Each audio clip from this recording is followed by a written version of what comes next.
Hello, friends. This is Chris Jansen. Evil is the destruction of freedom. I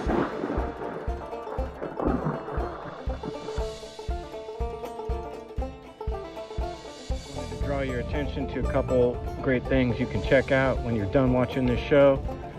Pop on over to Twitch and check out Brandon Spencer's 24-hour, 24/7 live stream coming at you with truth, freedom, natural law, all the time, every day.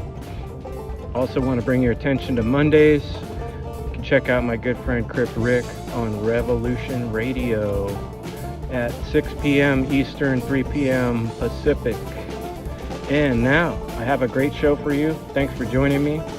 Please stop on by to endevil.life and make a small donation or share something from the website. Subscribe to the channels and enjoy the show.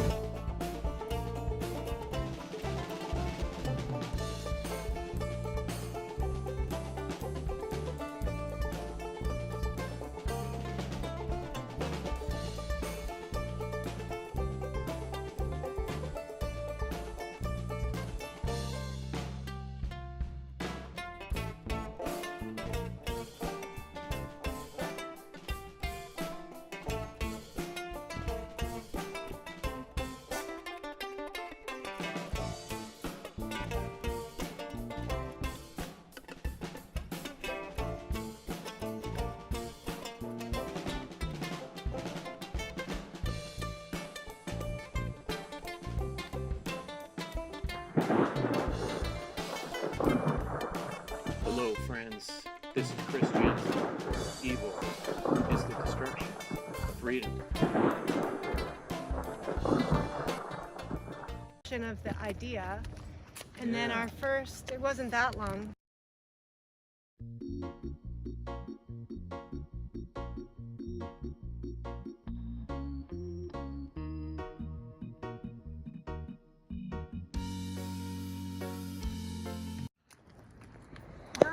I got a question for you guys.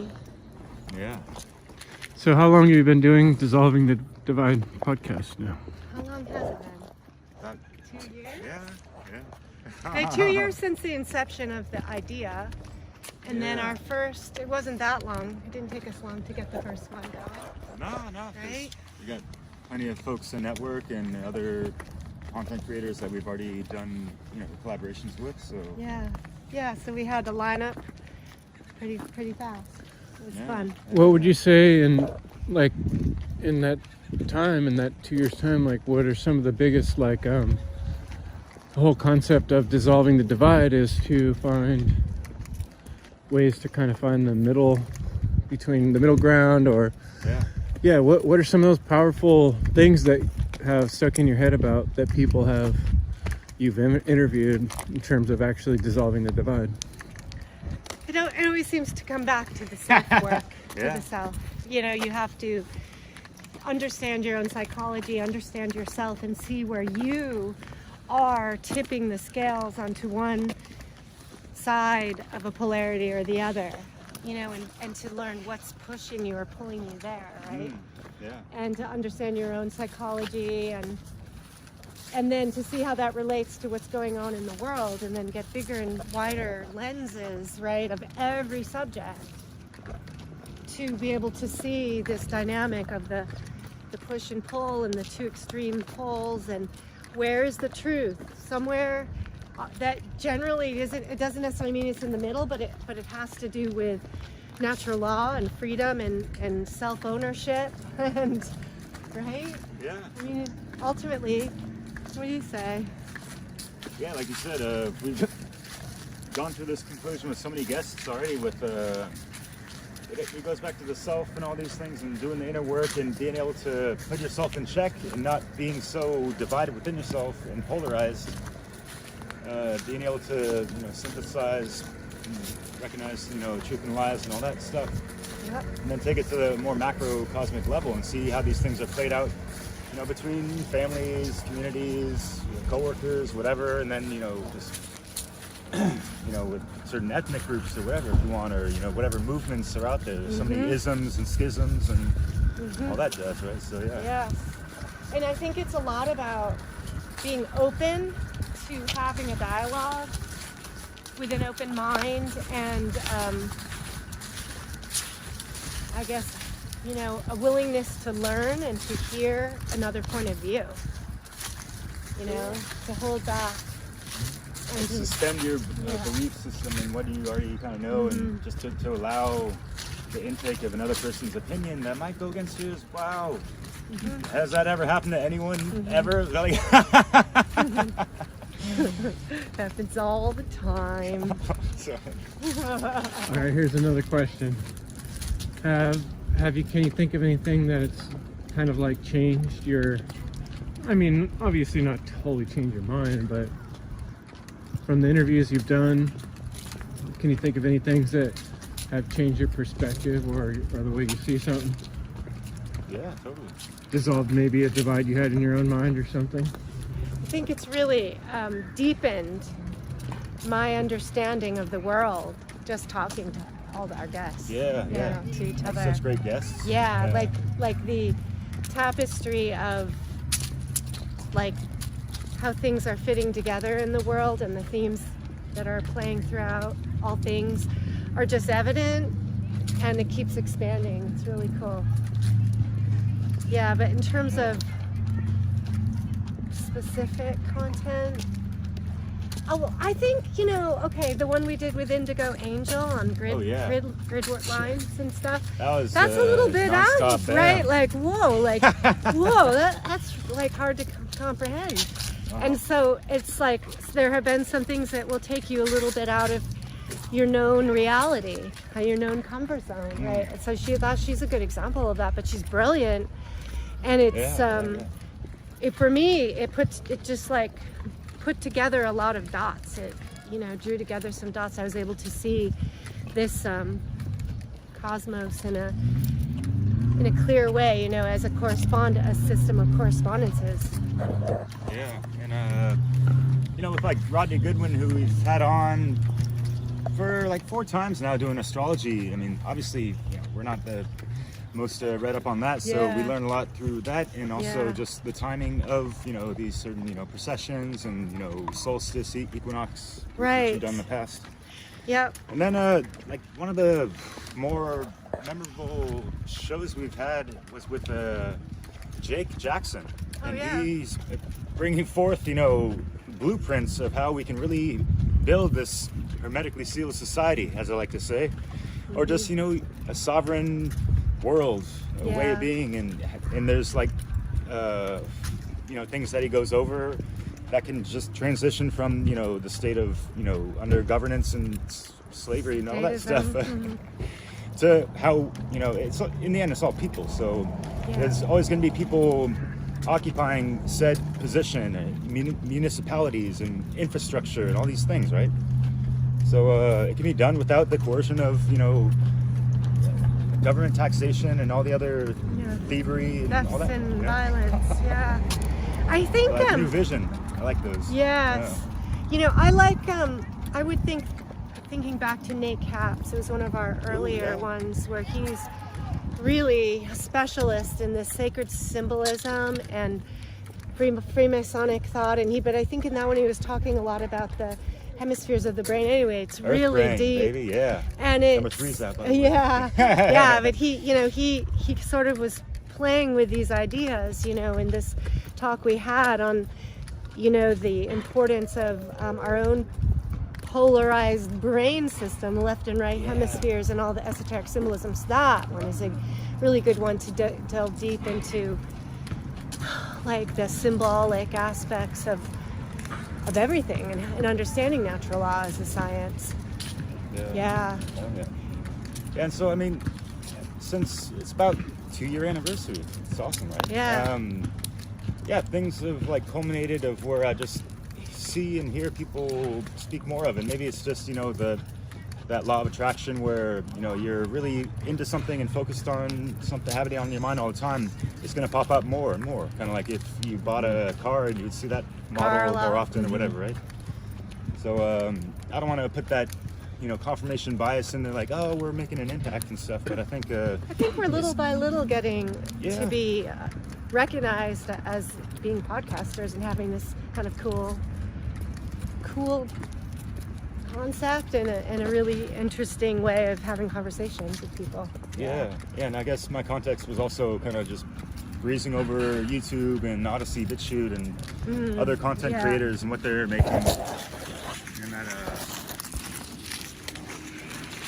you know, they mentioned the divide and conquer. You know, that's like a common phrase with a lot of truth speakers, actually. But you know, it just might be in context of a certain train of thought or whatever. But you know, the hearts of the matter need to be delved in, like subject by subject, dialectic by that, and that's kind of why I had that vision in mind for the intention of this show, I guess, and to bring forth, you know, like more solution-based stuff instead of just going over and over the commentary and all that stuff, you know. So yeah.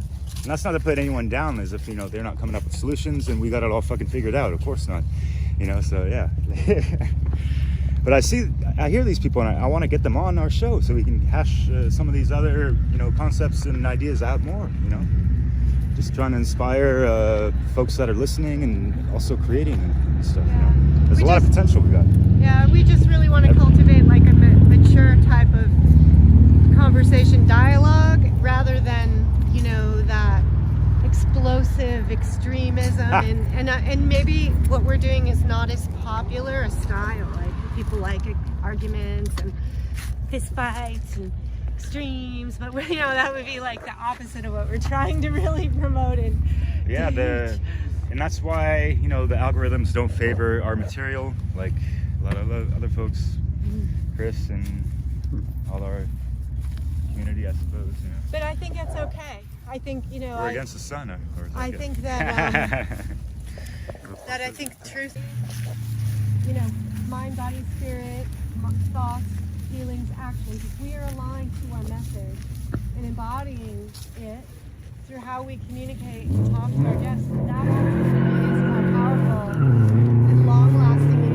and deep-reaching than using a bit like one of those, you know, kind of like, what do you call it, where you just like do stupid things and get attention? Yeah, right? Yeah. The you know, clickbait and arguing and all the drama stuff that people like. That's not what we want to promote or be like. I don't want to be like that. That's like the opposite of this real solution.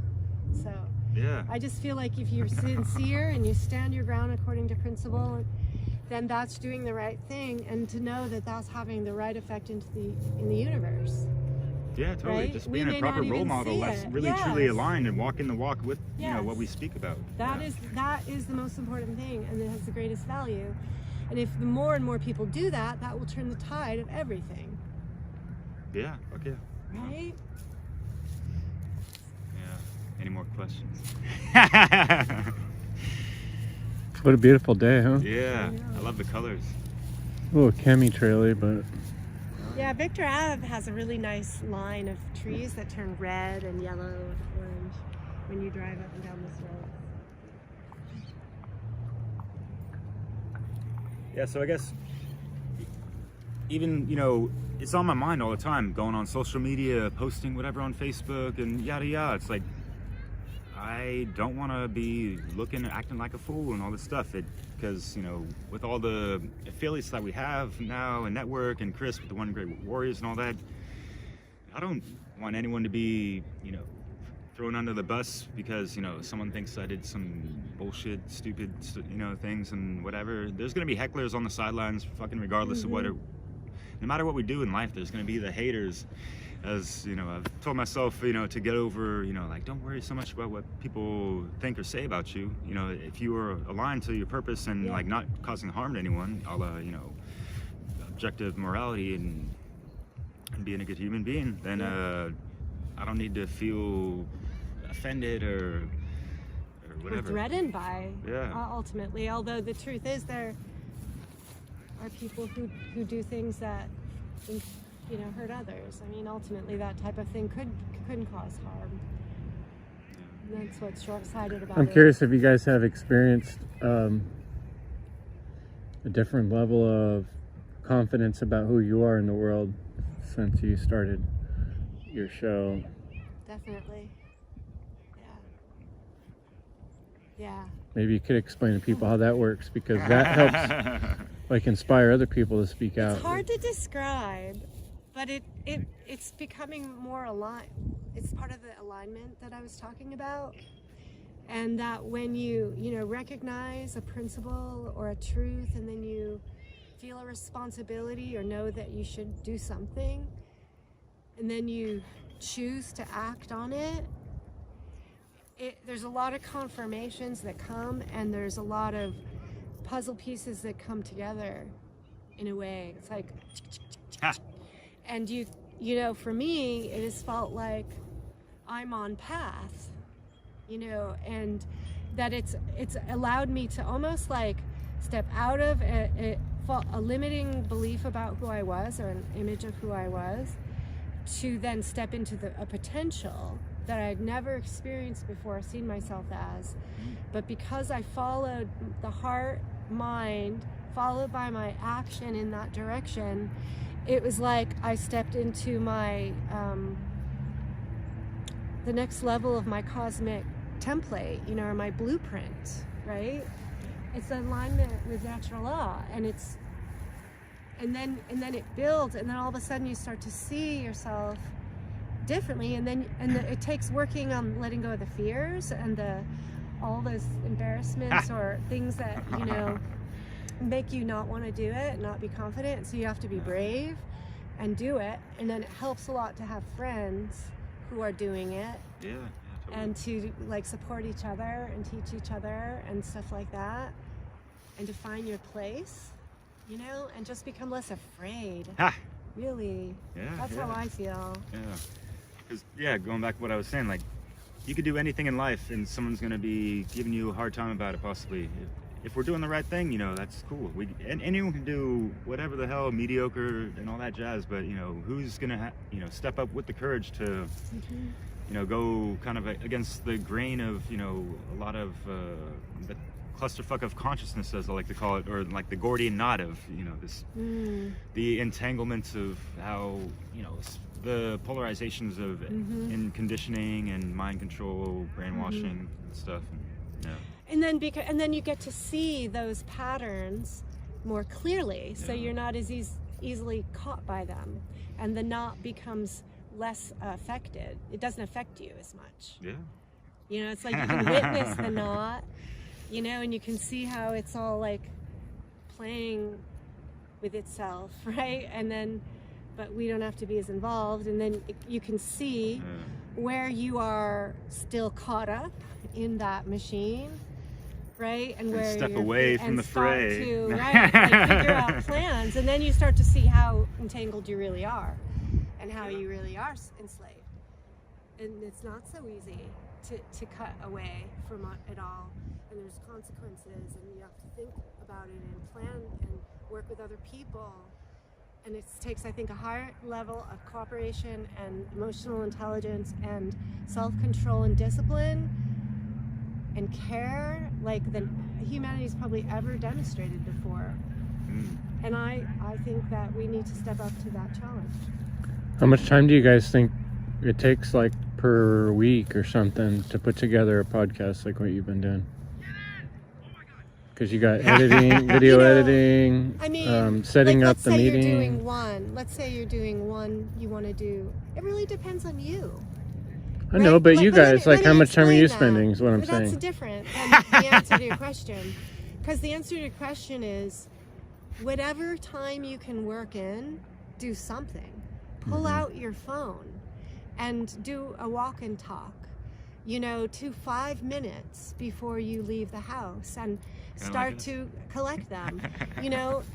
For me, I do things in bigger, chunks, and I'm sort of motivated by deadlines and assignments, sort of kind of like, okay, like a fun like presentation for a conference or something, right? and then it becomes obsessive. Ah. And a lot of time, like my free time's taken into it, but lovingly, and you Labor know, of love. yeah. But then, like, let's say we decide to do a podcast, it's less time on me because I'm not doing all the editing and stuff, but I pretty much show up for like a 2-hour block, and we get to decide again. Like, you don't have a boss like telling you your hours and your time, so you get to decide and do it, figure out how to do it. And you know, he is doing the editing. I do some of my own editing, but I'm not as advanced, and because I don't do it as much.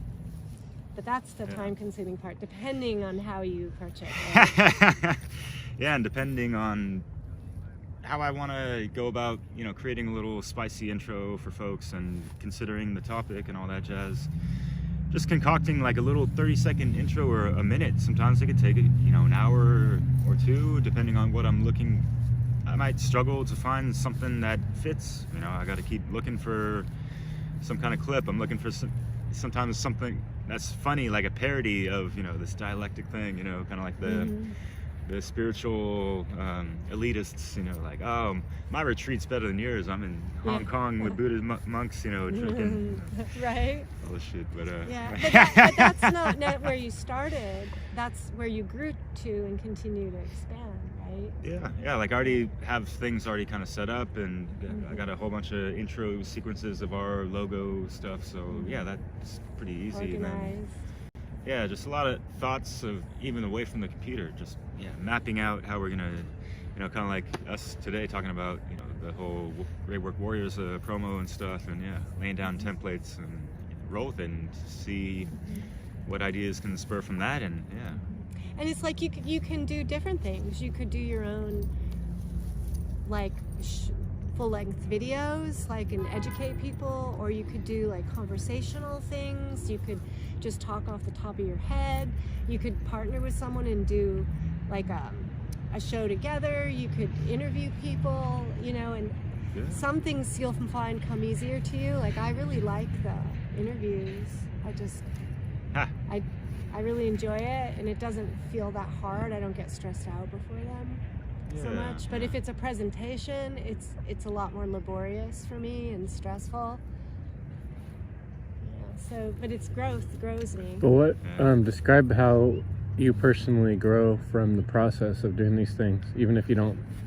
It's good that you guys publish so much, but don't you think there's something that can be learned even if you go through the process of? Oh yeah, always.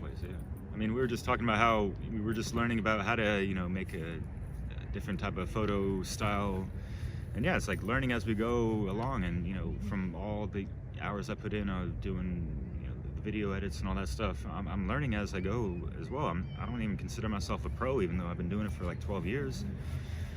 I don't know, maybe it's because I don't have a professional job making money from that stuff, you know, but whatever. And but obviously they're more polished, and they can map out every single program or, you know, and have option on whatever, you know, different movie. technologies that you might not be able to afford, right? And I'm learning a lot about our guests because, you know, I really want to showcase their works a little bit, or just their website and stuff, throw that, you know, part of the outro, introduction and stuff. And it's really impressive, just, you know, the amount of people we've had that have like great bodies of works, and they have websites that some of them, you know, a lot of them actually provide services, you know. So we definitely encourage people to check their works out, and that's also why on our tap link for Dissolving the Divide, at the bottom we have our list of all the guests where, you know, you can go check out their works directly there. And another way that I think there's a lot of self-growth is just in facing the fears and the anxiety of doing it, because anytime you do something that's new or hard, it grows you.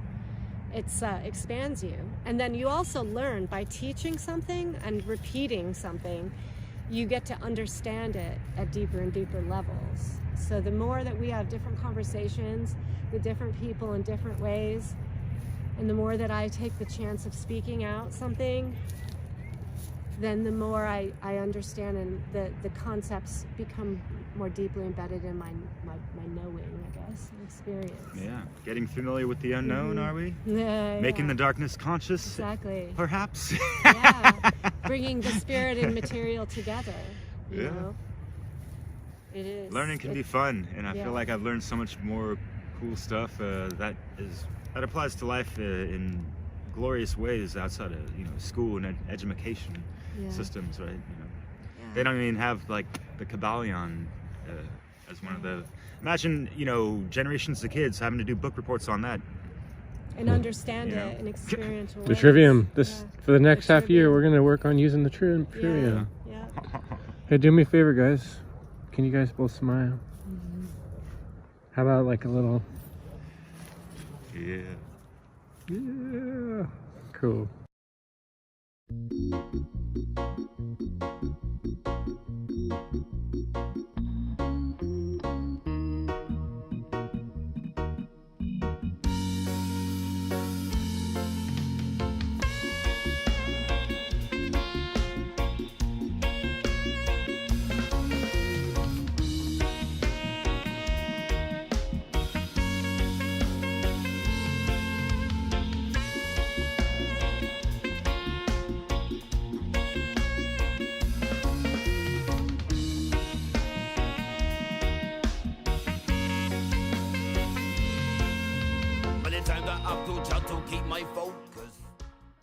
I used to be attracted to super fit women, but my taste has changed.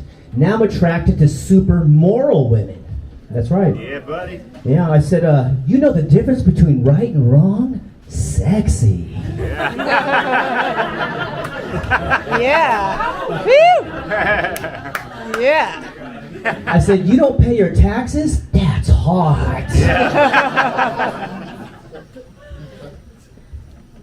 You don't ask government permission to collect your own rainwater? Grab your coat. I'm taking you on a steak dinner right now. I'm taking you out, ladies, if you're moral. Humanity's rising, truth's rising, not going to be stopped. Climate change may or may not be caused by plastic straws and cow farts. But I hope we can all agree that the solution is not higher taxes. Yeah. Keep them low. These are people, our taxes fund the prisons, and they can't even keep the drugs out of the prisons. And you expect us to believe you're going to keep carbon dioxide out of the air? I don't think so. I don't think so. Yeah. Can't even keep the criminals across the borders as well, right? But truth is coming, don't worry. Good news is coming. Anyways, the idea the left and right are different is going down. And just want to let you guys know on election day what I did, and I hope this becomes a viral trend in the future. I took my election ballot, and I just took it in there. I wrote 2 big letters, capital M, capital E, and I just put that in the ballot box. Unfortunately, I did not become president of the United States, but I did earn some self-respect, so that's worth something, Maybe next time as well. Enlightened, seeing things I did not notice. Never touch my microphone with hocus pocus. Anything that we burst, nowadays they notice. We bring them niceness, we bring reality in. Truly rethink your life. I think it's time that you read this song. So Derek, tell me, we were talking about dissolving the divide, and yes. How'd you get going on that whole idea to begin with? It's our morning coffee talk. Yeah, brother. Coffee talk with Derek. Yeah, well, you already know the story of how Leslie and I kind of came about brainstorming that, just kind of indirectly, but and all that. But I guess like some of the underlying motivational intentions I had as well was that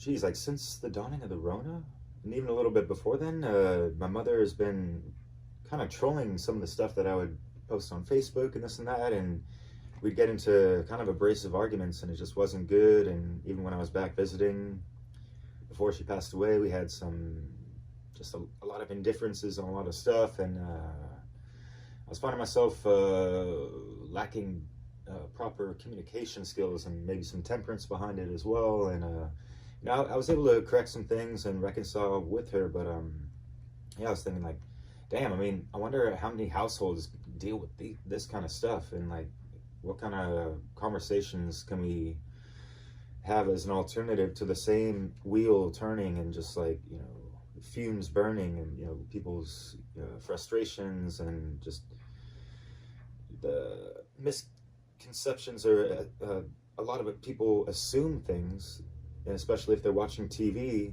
and they have an idea of what someone that looks up conspiratorial stuff, what they're going to be acting like, thinking like, and talking about. And the television programming wants to lump us into one single fucking category, like we're a bunch of anti-vaxxing and flat earther retards and all this stuff. And like sometimes they just put the foot down and like flip them on, like, no, like you don't even know your son as much as you could. You don't ask just like these Socratic questions that we would talk about with the One Great Warriors and stuff. So I noticed I was kind of getting triggered from her, like projections and assumptions onto me, just regarding like some things that were just common sense, some things that, you know, there's different degrees of all this programming and the lies fused with little bits of truth with the mainstream, you know. So yeah, I had that in mind, and, you know, I wanted my mom to eventually, you know, watch some of those and all that. But yeah,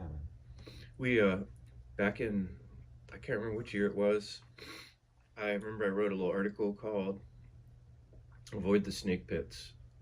And it was because like Thanksgiving was coming up, and I'd previously just had a couple times where we had a family event, and, you know, it's like we're all sitting around a restaurant table or whatever, and somebody brings something up, one of those hot button items, and there's been times when I've kind of put my foot in my mouth to an extent, because if you start talking about anything that's in the field of conspiratorial, you're usually looking at like a big picture kind of like dynamic that's not easy to define in a few words.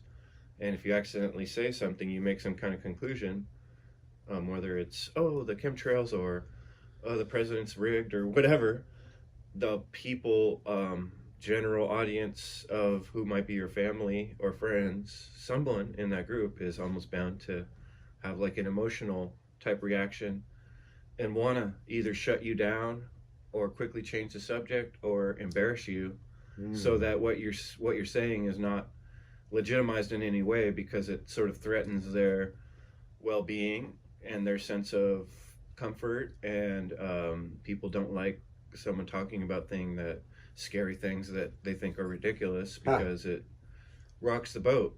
So being challenging what they think they know already and their predisposed belief system. Well, you said it, assumptions, preconceptions. Like imagination would be a great thing, but not when our imagination is being molded by other people's storylines, is what we got going on here.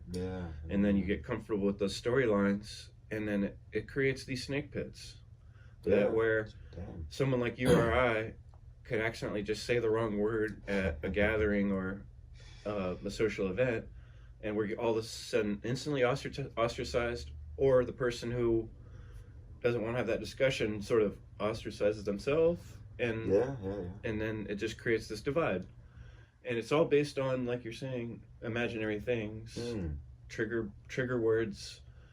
And then even in the freedom community, I think that's the thing I heard Leslie talking about, where she just notices there's these certain little hot button items that come through the mill of social media, and everybody's getting really reactive about them. And it's like 9 times out of 10, those things are not really the deciding factors that we're working towards solutions that are really going to make the difference of working in that light direction. Anyway, I'm going on too deep, but I was just really sympathizing with. But those snake pits are deep, man. So yeah, the snake pits is a good way to describe it. It's on the one hand, you want to teach people things and you want to bring up topics, but in the wrong scenario, we don't have time to fully explain it. It's a snake pit, because all it does is bring up a bunch of emotions, and then you don't have time to resolve it or explain what you meant. And we see this being played out on social media, and I mentioned this in previous, you know, shows, even with you and on Dissolving the Divide, of just how people get triggered too easily. They have, you know, less of a buffer zone, being able to speak to someone that's not even in the room, so, you know, there's less discrepancy or whatever. And you can see how people's discipline ain't always there, just being cordial and like considerate to other people. I mean, like, I'm not trying to win a fucking argument. I'm just trying not to have both parties like just blow off like, oh yeah. I'm kind of sick of hearing like the whole. Sorry, I don't say sick because I don't manifest that through my disgust, but you know what I mean. Like, yeah, frustrated. Yeah, and just tired of hearing it. Of like, okay, we'll just agree to disagree and be on our merry way while there's still like this little tension that is still kind of there, right? You know, and people take inventory of these stuff and it could get triggered later on. And yeah, what you mentioned earlier reminded me of like emotional based mind control that Mark Passio talks about. And yeah, those heartstrings get pulled hella easily, and that's part of the programming. And so that's why these hot button topics, they get triggered, and you know, the knee-jerk reactions might, you know, catch you in the chin or whatever, you know, like yeah it's hard to stay objective when you are like personalizing with something. And in our modern world, that's the thing we've noticed in these discussions so often. I think a lot of folks like really struggle with the idea of objectivity even being a real thing, because you know, if you think that reality is relative, or that, you know, morality is relative, you know, that means that things could change from one moment to another. And if that's really what you believe on a deep down level, then you're constantly expecting the unexpected. There's no consistency to anything. And so when we're trying to say, no, there is consistency, these things are wrong inherently, and people are saying, no, there's no book that told me that, there's no authority that told me that, you're just making that up. Because we're all conditioned to only accept something as being the ultimate truth if it's like well researched and there's some official authority entity that we can look to, and they can offer us their stamp of authenticity. But being able to do that deep down on a personal level is pretty hard if you don't really trust your own judgment. And what is that based on? A reality that's totally in flux, that anything can happen and there's no necessarily right or wrong depending on whether humans decided that way. Well, you know, if you're living with people that have a completely different paradigm of what reality is made of, that creates all these snake pits. And is it worth it to climb into every single snake pit with every single person, or with crabs in the bucket? You know, like, I think that's where it really, the beauty of what you and Leslie do in the videos is you're approaching people that are putting content out into the world, that are passionate about a topic, and just asking them some questions and getting that conversation going that hopefully would be the thought process that more people could objectively just follow along and think about without necessarily drawing every conclusion, and take the different episodes into consideration and be able to have kind of a more balanced view of all these topics. Yeah, I think that's a pretty cool thing you guys do. Yeah, I appreciate that. You know? Yeah, there's so much to consider, and yeah, it's like every guest, we're not going to agree with every single thing. We're not endorsing, you know, their work like it's the bee's knees, and like that's all there is to it, of course. And you know, I just take it as it is, from person to person, and celebrate the commonalities and not worry and get caught up on, you know, the imperfections and some of the things that might need corrections and all that. And we could take that to whatever level with, you know, going back to like family members and all that stuff. And you could just tell already, well, even if you don't even know, if they watch a lot of television. And, you know, it's like for the truthers, you know, it's like, it seems like cliche for them to just be like, well, you don't know that. And like, there's the, like, already like a discord and like a talking down upon someone instead of taking, the Socratic approach and using that art of persuasion and making them question what they know and being able to speak about what you know and not be so attached to it, and try to speak through that objective lens, like you're saying. And that's something that I learned quite recently, because I've, you know, just having the show and trying to be on top of things and really understanding the Hermetica even more, and things like polarity, because we talk about the polarizations of things so much. And you mentioned objective truth, and that's like objective reality, objective morality. And we're all in this collective consciousness, unconsciousness, and all this stuff. So yeah, it's a clusterfuck of people not understanding karma, if you want, and just like what is a right, and what we do, what kind of behaviors can infringe upon the rights of others, aka causing harm, if you will, and understanding and embodying more that the divine feminine aspect of non-aggression principle, non-violent principle.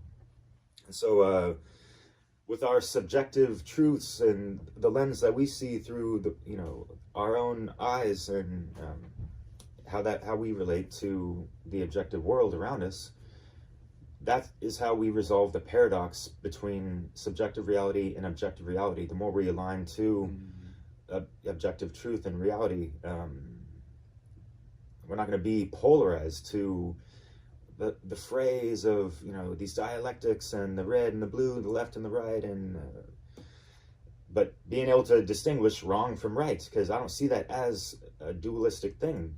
I mean, it could fall into that category because there's two things. For that, oh yeah, the way I described that, what you're talking about right there, that paradox, right? It's almost like walking down a trail, and you mostly want to keep your vision kind of like right in front of you, so you're not tripping on rocks and sticks. Oh yeah. Right directly in front of you. But if you don't like kind of raise your head every once in a while and kind of look, you can lose your way in the big scheme of where you're actually going. So you do have to kind of look up, notice the trail markers, and kind of take in the view every once in a while. If there's a grizzly bear over there. Right.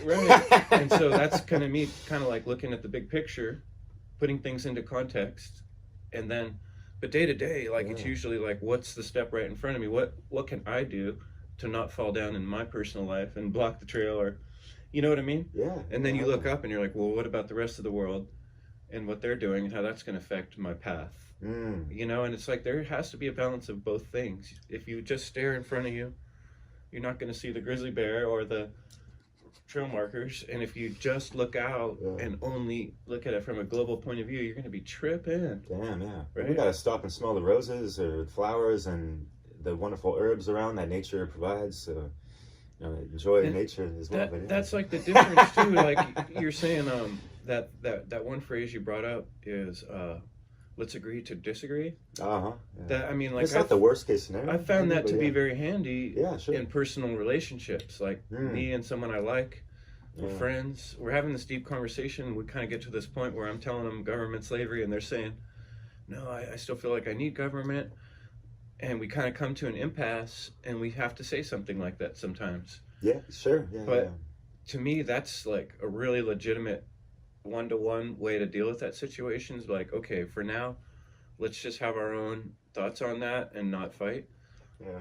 But when we're doing an interview or a discussion that's recorded, it kind of brings on that extra pressure of objectivity, because there is this third objective audience in the room, right? And especially if we're trying to educate and all that. The two people to be a little bit more like, I'm not going to cut you down. That's what happens in like social media.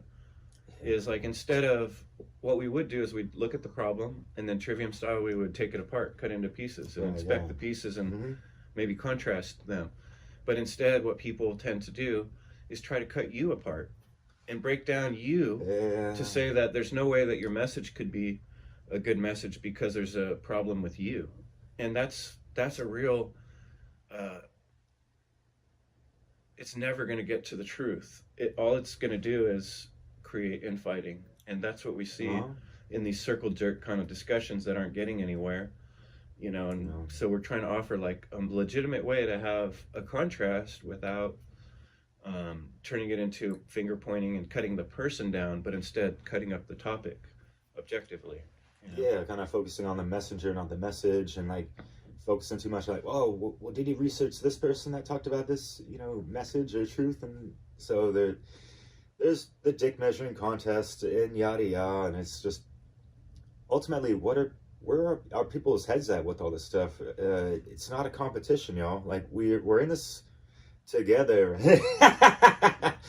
So how are we actually acting in accordance to these sacred principles and all the truths that you learned and all that stuff? How are you putting that back into the you and I verse when you and I converse?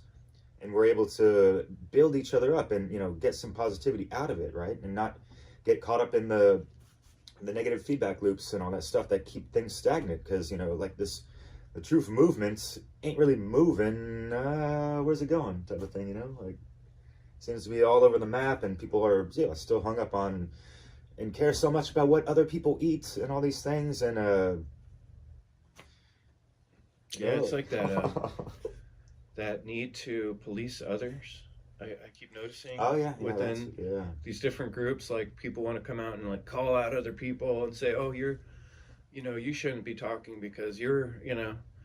It's like, wow, that's really going to be a slow way for us to progress, as if it is a movement.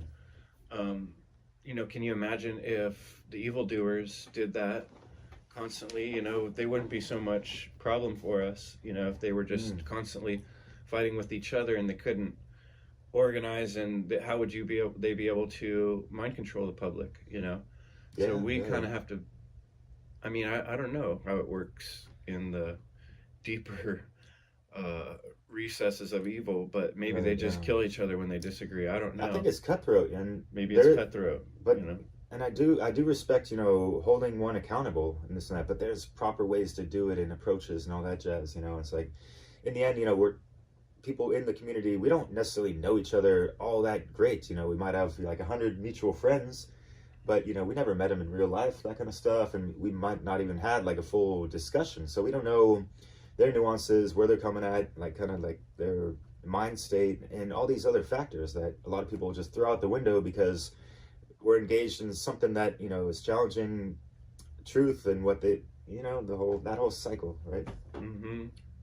Things to consider. Yeah, cyclical. So what's the takeaway, I guess, you know? Yeah, it's the takeaway is we gotta keep on this humble path. We learn things every day. We can grow and, you know, ripple that out for others and strengthen, you know, the bonds that we have with people, and consider reconciliation, keeping that open mind, open heart, and I guess open door for discussion. But yeah, there's going to be levels of toxicity or, you know, people that are not going to be worthwhile to engage in, and you know, sort of like, you know, redeem something from this, you know, fallout or disagreement and stuff. And some people are going to take it the wrong way, and, you know, all we can do is say, like, I guess I would say all we can do, but, you know, there's, you know, it's easy to get really cynical and critical. Yeah. And like, especially, okay, a lot of us have studied Mark Passia's work. He can be very critical and cynical, and that I see that kind of attitude pervasive in a lot of people, and I understand why I have it in myself, because sometimes it feels like we're totally outnumbered with people in the world that just don't seem to really care about the things that we see as so important. And so a lot of the battle of being a truth speaker is not letting that, for me, not letting that control the narrative of what I'm trying to do. What I'm trying to do specifically is encourage people to go down that path of thinking things out, of asking all the difficult questions, and which takes bravery and courage and a willpower and initiative. And it's a lot to ask of anyone because it's a scary path.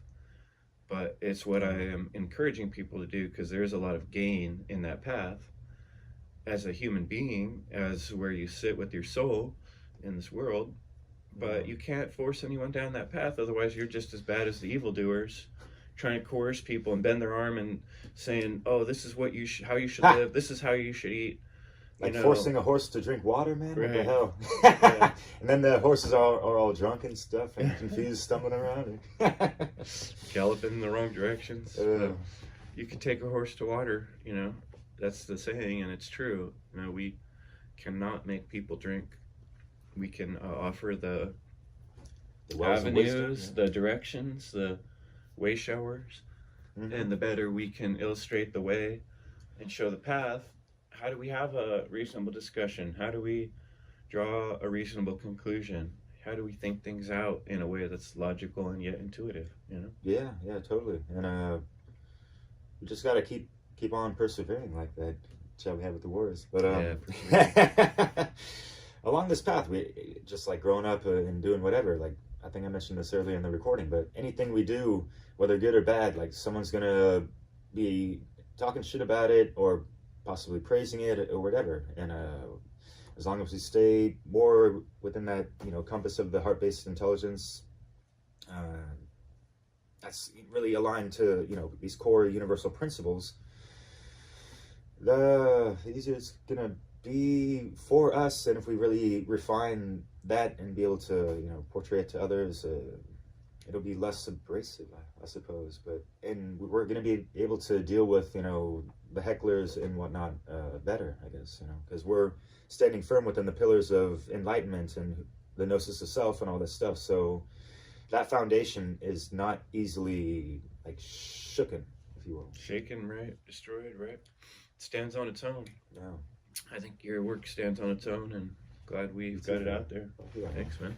Yeah, thanks.